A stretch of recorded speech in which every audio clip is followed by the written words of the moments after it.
This came from a senior member of this royal family, that they were all beside themselves and that it had rarely affected all of them, but in particular the king pretty severely. And he has been struggling. I'm actually appalled at the way certain people have been behaving. Breaking today, growing fears for the health of King Charles as the monarch continues to keep a very low profile, letting other popular members of the royal family put its best foot forward, including Catherine, the Princess of Wales, who today made a glorious appearance. And wow, she did look absolutely resplendent in cream. But of course, it doesn't take away from the growing concerns that the monarch may be unable to continue in his role long term. Lady Colin Campbell is with me now. She has the latest on this. Lady C, so great to see you. And of course, it was wonderful seeing Catherine today, and we know that she is the best of the British royal family. But behind the scenes, Lady C, I am hearing growing concerns about King Charles, who continues to undergo cancer treatment. And of course, the stress around the arrest of his brother, Andrew Mountbatten Windsor, has made things even more difficult. What's the latest? Well, Dan, I think we need to tread very carefully with this. And I know you will understand why we both want to tread carefully. But I was told a few weeks ago that all of the Andrew thing, and this came from a senior member of this royal family, that they were all beside themselves and that it had rarely affected all of them, but in particular the king pretty severely. And he has been struggling. And I don't understand why people would think that somebody who was as ill as he is would not be struggling, considering the tremendous pressure that he has been under, some of which I have to say I think is totally unnecessary, because you have various supporters of the monarchy wading in very unhelpfully and making recommendations that are totally unrealistic and that may get them column inches or clicks, but really simply pile pressure on the king, and in a very destructive way. And of course, he's now had to he's having to recharge his batteries, to be gentle about it all. It's obviously he is not in a good place physically. And there's no way that all the stresses that he's under, and some of them are quite unnecessary. And, I get that some are necessary, but some are totally unnecessary. And I'm actually appalled at the way certain people have been behaving. But the less said about that, I suppose, the better.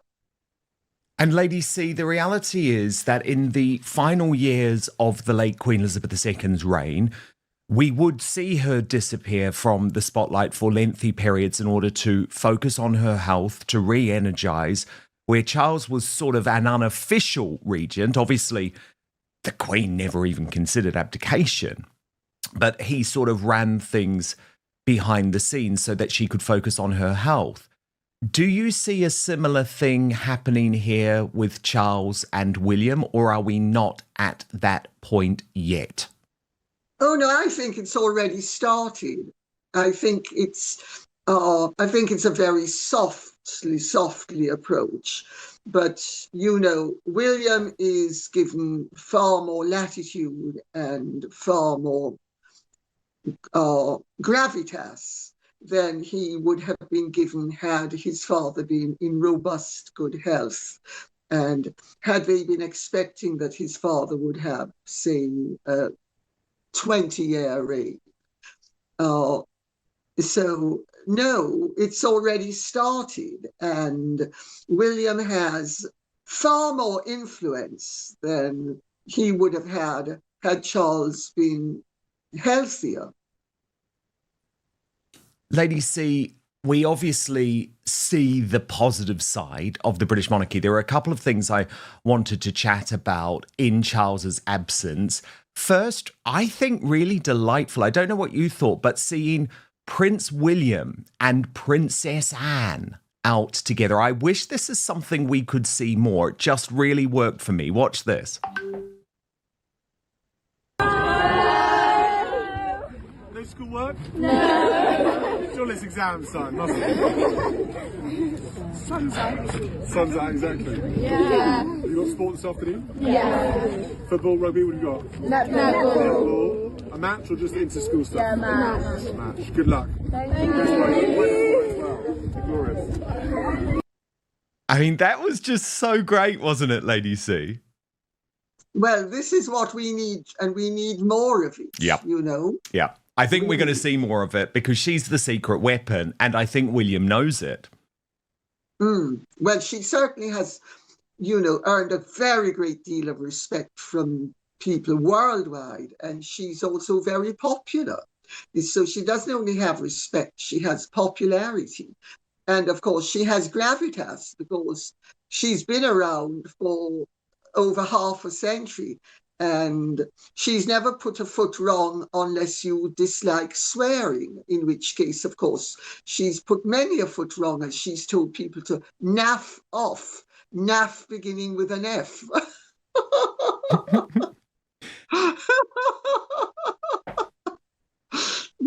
No, I love it. And then Catherine today was quite something, Lady C. I mean, do you remember when a whole load of people were saying, oh, we're never going to see Catherine return to full-time public duties, and she's questioning whether she actually wants to be a royal. I mean, come on.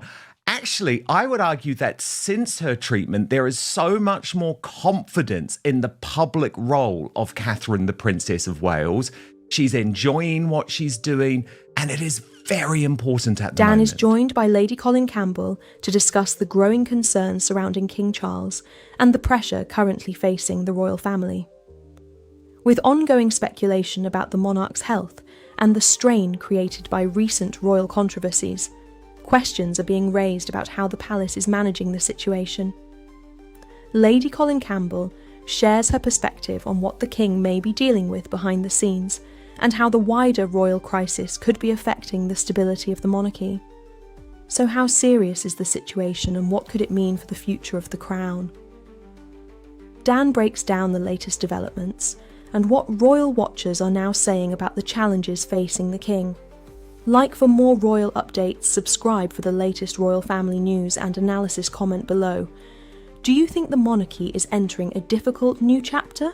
Oh, I couldn't agree more.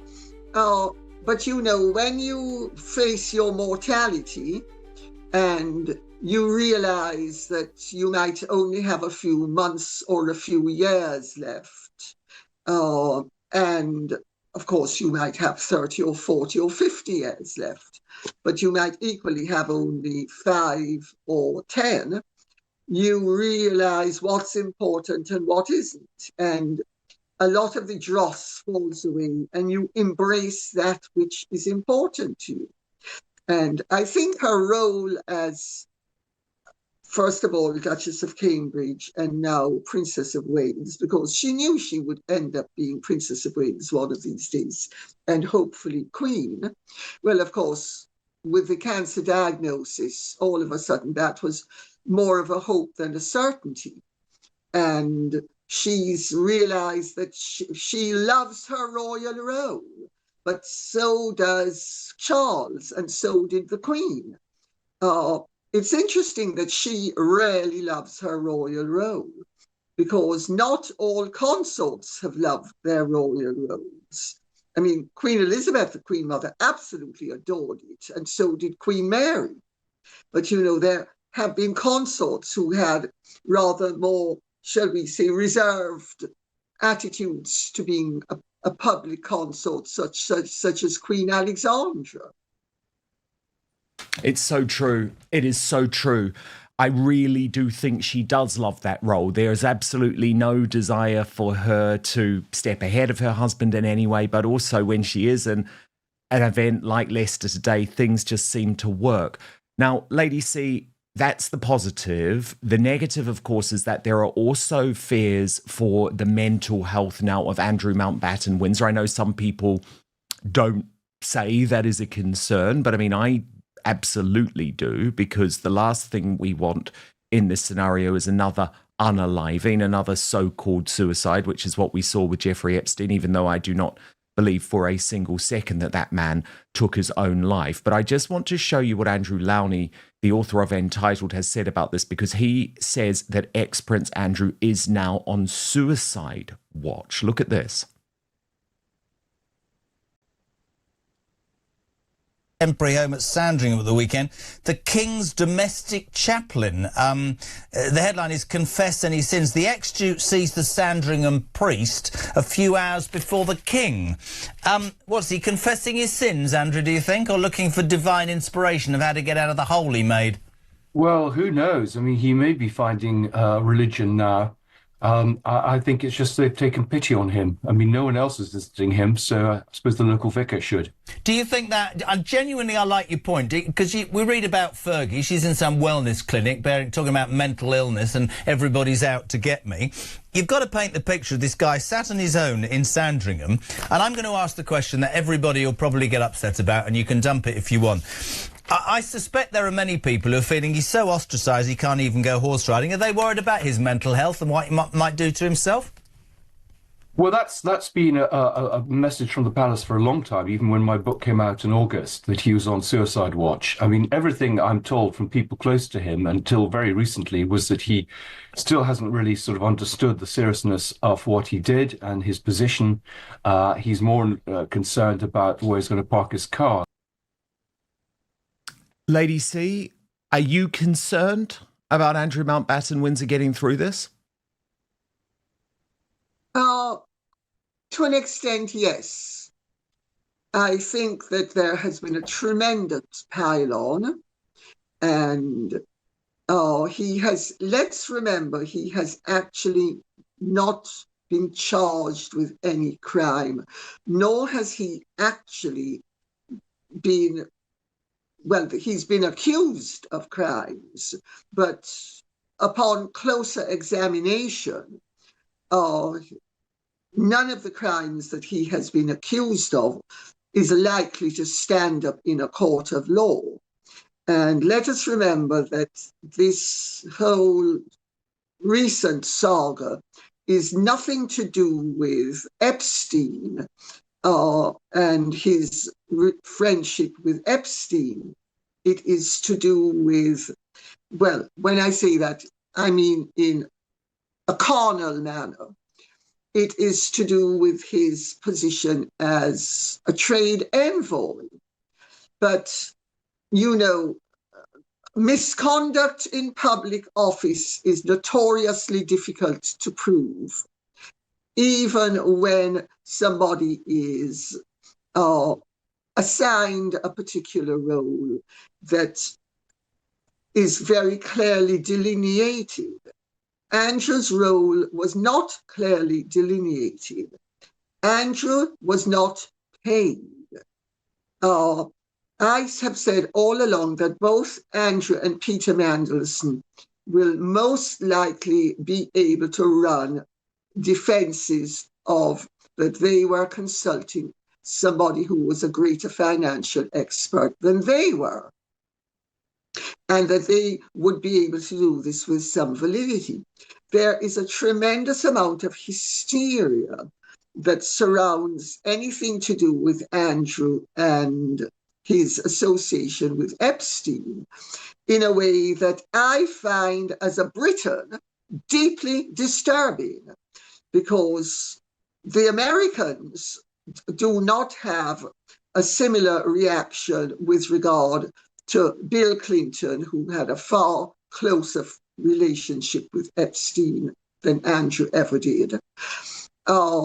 And, none of the Americans is treated to the tremendous pressure and the tremendous weighting of you are guilty until proven innocent that the Britons have been, in particular Andrew.